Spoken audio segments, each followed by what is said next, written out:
Hi, my name is Caroline Adolfsson, and I have a question for you. How do you feel about the word race? Chances are it might make you feel uncomfortable. Theorists have shown that particularly white people in Western societies feel increasingly uncomfortable with discussions around race. And that's led these theorists to hypothesize that this is because in just a few short decades, white people will become a minority. Simultaneously, political rhetoric is becoming more and more post racial, or claiming that we no longer need the word race to talk about societal ills like racism. One place where this is particularly happening is Sweden. Multiple migration waves since World War II have created an abundantly diverse society in Sweden. However, as of 2014, the word race was removed from all legislative documents. Now, I study personal experiences of the group construction of Swedishness. And basically, that's just a really fancy way to say I talk to people about how they feel and relate to the racial diversity that's happening in Sweden. My research has shown that particularly white people uphold post racialism.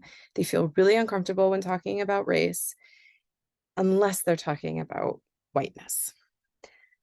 Now, as I've mentioned before, race can feel like a taboo subject, and that's understandable given the history of how the concept of race has been used to create and maintain hierarchies in society. The idea that a perfect human could be bred into existence was the goal of racial scientists or eugenicists. And where was one of the largest hubs of racial science? You guessed it, Sweden. Now, this is back in the 1930s, and a lot has changed since then. But history informs the present and overshadows the future.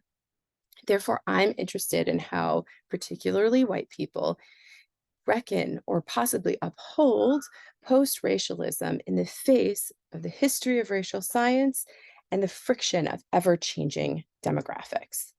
The burning question here is how do we reckon with all of the societal ills that have come from the concept of race, like racism, privilege, and oppression, without just simply dissolving the word race and hoping that these problems go away? My hope is that society can embrace the active diversity that's rapidly occurring and that we see the beauty and potential in that. Thank you.